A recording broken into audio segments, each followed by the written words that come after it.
Next topic.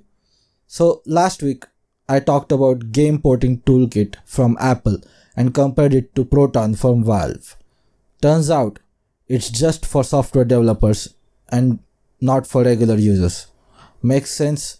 They announced it in their developer conference called WWDC. Game developers can check how well can excuse me. Good. Game developers can check how well their games can run and how much work needs to be done to port games from PlayStation and Xbox and Windows to macOS. Then they can plan accordingly. It's better than nothing, I guess. Like I said in my last episode, gaming is one of the reasons why Mac isn't as dominant in the premium computers market as iPhone is in premium smartphone market. If Apple figures it out, there won't be a reason for many people to stay in an abusive relationship with Microsoft Windows.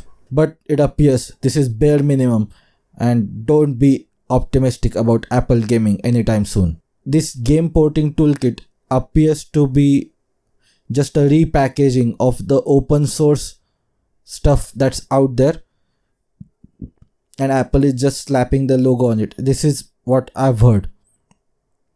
Don't quote me on that, don't sue me for that, but this is what I've heard. I think this is a big problem for here's a big problem for any of the new game seller or game platform. This is the same problem that Google Stadia faced. That is, most people already have their games on a certain platform, on a certain app store. So if you use Xbox, you probably have a lot of games on the Xbox app store, whatever they have. If you use PlayStation, you have an app store for PlayStation where you have purchased all these games. If you use Windows for your gaming, then you probably use Steam from Valve, the same company that developed Proton. So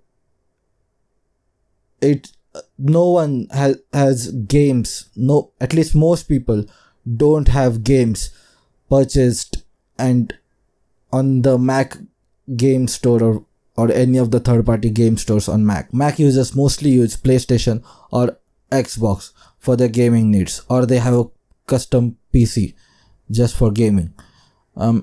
So this is going to be a challenge for Apple even if they really try real hard, because gamers are not going to switch platforms like that, because if they do, what happens to their existing library, right? So if you use PlayStation or Xbox or Valve and you want to switch to macOS, you need that PlayStation or Xbox or Steam store, whatever the stores are, on macOS. You need to be able to transfer your games from one platform to another. I think that is the biggest challenge for Apple's gaming efforts on Mac. And I don't think Apple has those incentives because, like I've said, like previous episodes, wasn't the last episode, but I think many episodes ago, but I'll say it again. Apple makes most of their gaming revenue on iPhone and on iPad, mostly on iPhone, because of the all the transactions, all the premium stuff, all the purchasing that happens on games on iPhone. It's processed on the App Store, on the Apple App Store. So Apple does not make a single game, or at least they have one or two, very few games, but they make one of the highest amounts of money. I think I don't know how to phrase it correctly. They're one of the biggest earners on gaming without making much games like PlayStation or Xbox or whatever.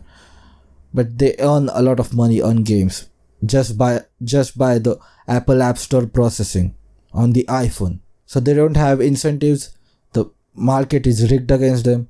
So chances of macOS gaming becoming just as good as PC gaming are really low, unless Valve comes up with some magical solution where people can play games on macOS, Windows games on macOS, just like Valve has done for Linux, where people can play Windows games on Linux via Steam Proton. So Steam Neutron or Steam Electron or something like that will probably make Mac OS gaming reality. Next story.